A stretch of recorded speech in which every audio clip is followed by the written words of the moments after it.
మిత్రులందరికీ వినాయక చవితి శుభాకాంక్షలు.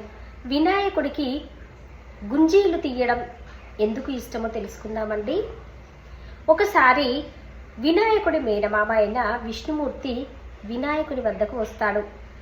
తను తినడానికి కొన్ని తినుబండారాలు, ఆడుకోవడానికి ఆట బొమ్మలు తీసుకొని వస్తాడు. అవి తీసుకున్న వినాయకుడికి విష్ణువు దగ్గర ఉన్న తన మేనమామ దగ్గర ఉన్న ఆ సుదర్శన చక్రం చాలా ఆకట్టుకుంటుంది.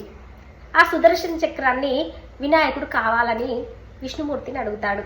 దాంతో విష్ణుమూర్తి ఇది నీకు ఇవ్వగలిగింది కాదు నాయన అని చెప్తాడు. కానీ ఆ లంబోదరుడు వినక ఆ విష్ణు చక్రాన్ని తీసుకొని పరిగెత్తుతాడు. అంతేకాక ఆ చక్రాన్ని మింగేస్తాడు వినాయకుడు. అప్పుడు విష్ణుమూర్తి ఏం చేయాలో అర్థం కాక వినాయకుడి వద్దకు వెళ్ళి పరిగెత్తి వినాయకుడితో పాటు అలసిపోయి ఆ తర్వాత ఒక ఆలోచన తడుతుంది విష్ణుమూర్తికి. ఇక ఏమీ చేసేది లేక ఆ గణపతి వద్ద విష్ణుమూర్తి ఇలా గుంజీలు తీయడం ప్రారంభిస్తాడు. దానితో వినాయకుడు పకపక అలా నవ్వుతూనే ఉంటాడు. ఆ నవ్వులో ఆ విష్ణు చక్రం నోట్లో నుంచి కింద పడిపోతుంది. అప్పుడు విష్ణుమూర్తి ఆ చక్రాన్ని తీసుకుంటాడు. ఇలా అప్పటి నుంచి ఆ విష్ణుమూర్తి నుంచే ఇది ప్రారంభమైంది. వినాయకునికి గుంజీలు అంటే ఎంతో ఇష్టమట.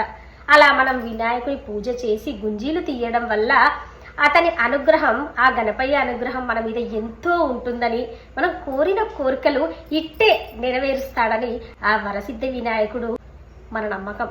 ఇదండి వినాయకునికి గుంజీలంటే ఎందుకు ఇష్టమో తెలిసింది కదా. ప్రతిరోజు ఒక వినాయక చవితి రోజే కాదు, ప్రతిరోజు ఆ గణపయ్యకు పూజ చేసి గుంజీలు తీయడం వల్ల మనం సన్మార్గంలో వెళ్ళడమే కాకుండా మనకు కలిగే సంకటాలు కానీ, మన లైఫ్లో ఏమైనా వచ్చే ఆటంకాలు కానీ తొలగిపోయి మనం అనుకున్న పనులు ఎలాంటి నిర్విఘ్నం లేకుండా చక్కగా కొనసాగుతూ మనం సంతోషంగా ఉంటాము. ఏమంటారు? మరొక్కసారి మిత్రులందరికీ వినాయక చవితి శుభాకాంక్షలు. ఉంటానండి. జై బోలో గణేష్ మహారాజ్ కి జై.